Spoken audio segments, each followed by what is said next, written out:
Assalamualaikum warahmatullahi wabarakatuh. Magandang gabi at araw sa inyo lahat. Mga kabayan ko, kabayan ni Gemma, kabayan ko sa Iran. Assalamualaikum. Good evening everyone. Yun lang. Yun ba? Oh, wala nang iba. Iksi. Super iksi ang ano mo. O, kumusta? Kumusta po ang sige. lahat? O, ayun. Anong tanongin mo sa akin? Sabi mo may tanong ka. Hindi. Ang gusto ko ay maiba naman yung ano natin. Ang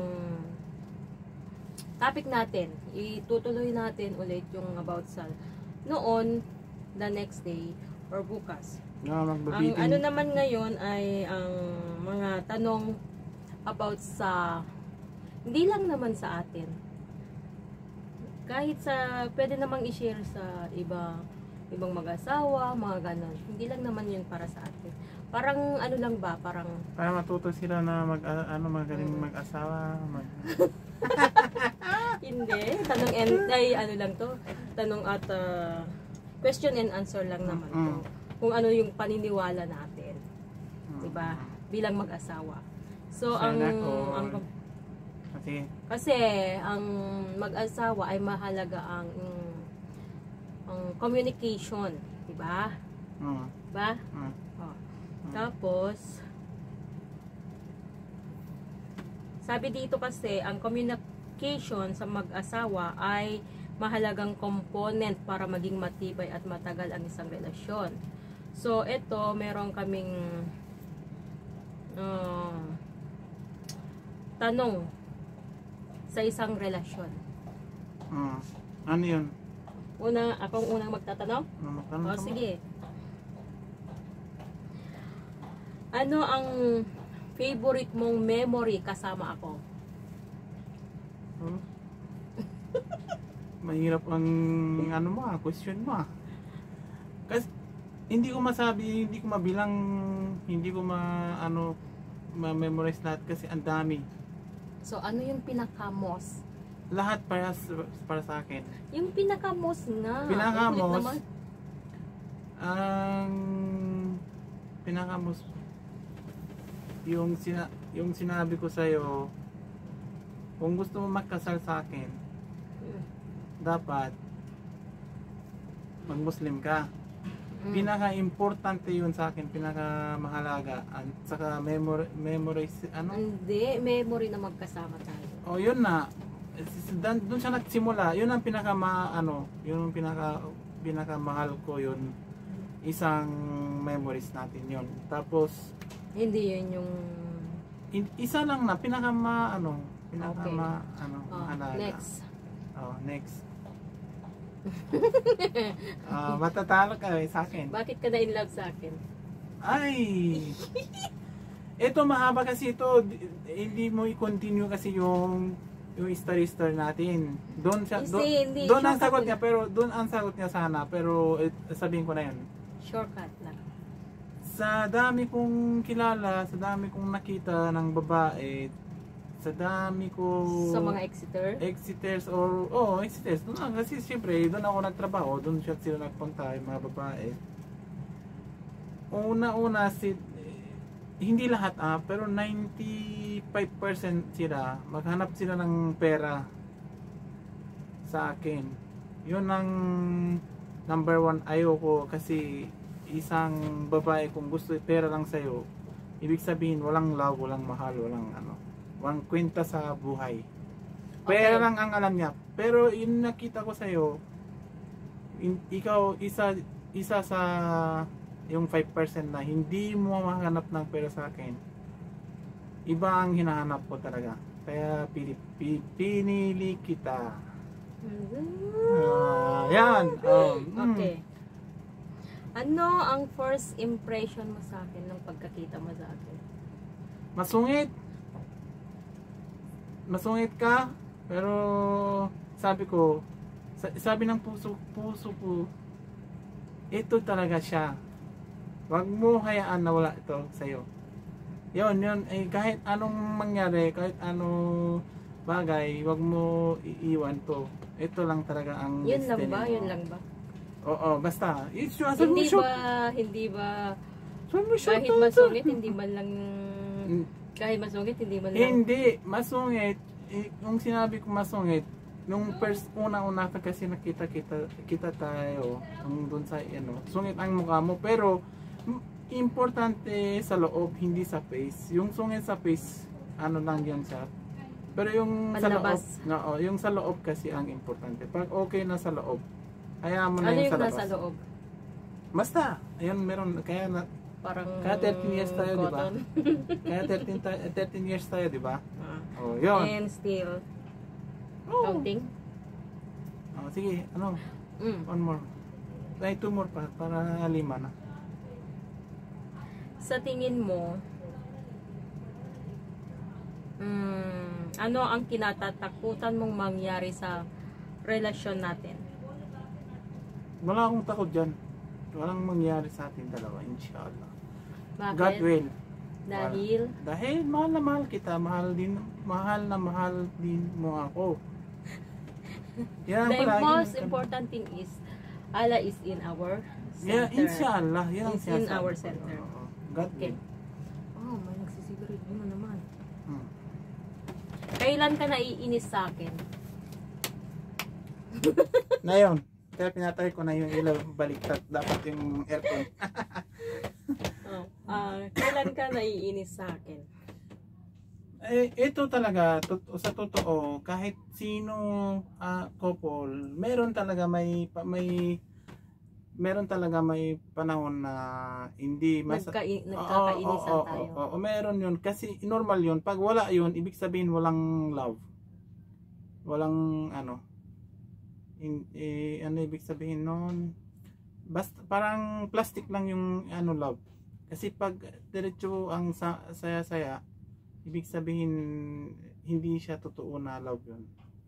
Normal yun, natural yun. Minsan nainis ka sa akin, minsan nainis ako din sa'yo. Ang importante, dapat hindi siya pahaba. Dapat hanggang lang yun. Hanggang isang oras or isang araw. Basta wag mo abutin ng 3 araw kasi hindi maganda. Pinaabot mo nga noon eh. Kailan? You remember nung nag-part-time ako sa... Hindi yun. Hindi ako. Ikaw ang problema dyan. Hindi wala akong nainis sa'yo. Ikaw ang nainis sa akin kasi ayoko ma-open yun. Ayaw mo open? Oo. Oh, sige. Patalo ko pa rin na ikaw lahat sinagot ko basta bukas ako na maharap ng pinakamahirap ng question.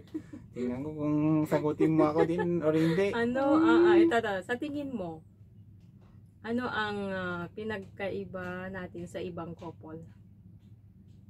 Ayun ang hindi ko alam masagot sa'yo dahil what's the difference? Hindi ko sa tingin mo lang ba? Hindi Isa lang? kasi ganyan na kasi kasi yung may ibang couple hindi natin kasama. Okay lang kung may kasama ka, doon ka makita sa kanila kung ano meron tapos anong meron sa atin. Yung sa atin talaga meron, yun na yun sa atin yun talaga. Pero sa iba, hanggang hindi mo na magkasama sa kanila, hindi mo maalam. Kaya hindi ko masagot yung question mo na to. Next question please.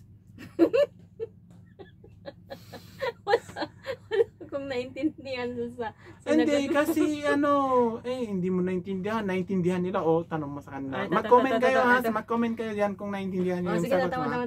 Ito. Huwag mahirap yung lang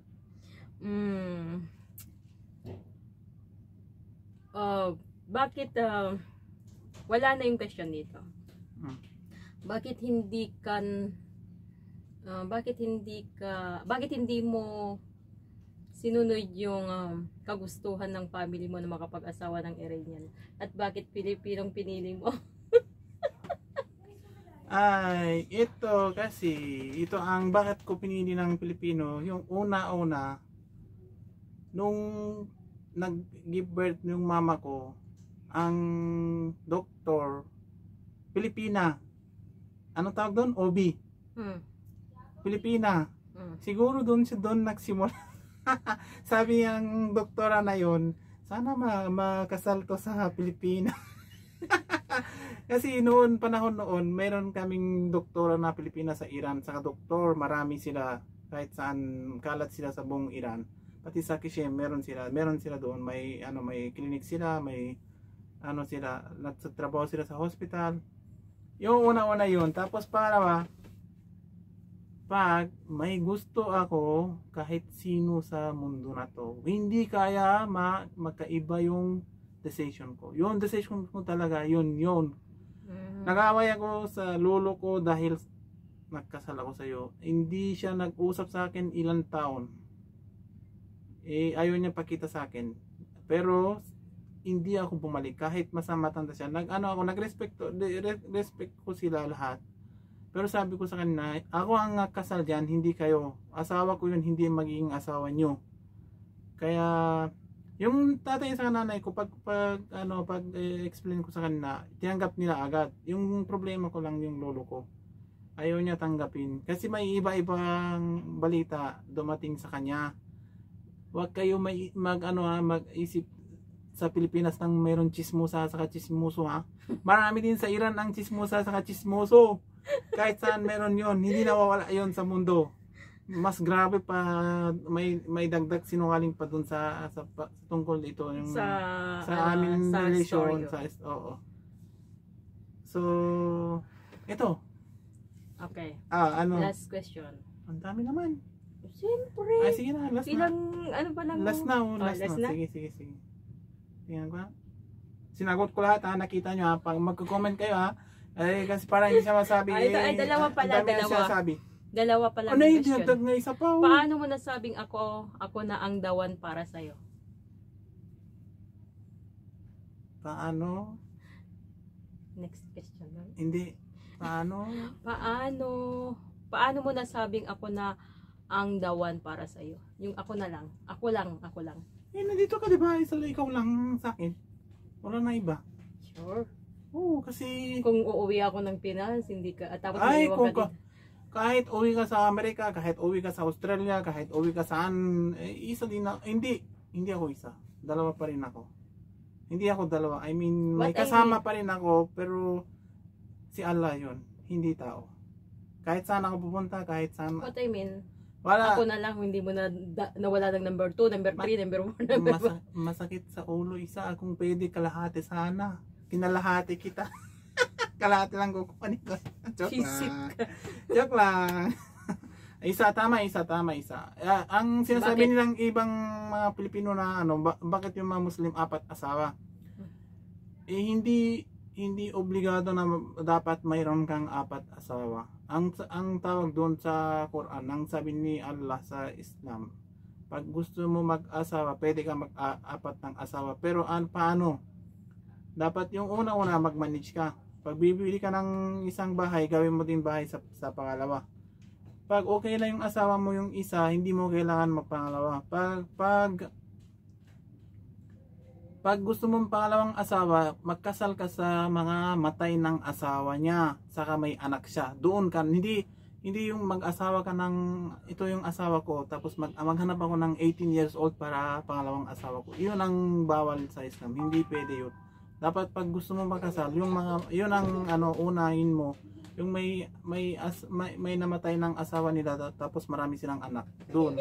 Oo na. Pero sa akin, ayoko, masakit sa ulo. Isa kahit sana, masakit sa ulo.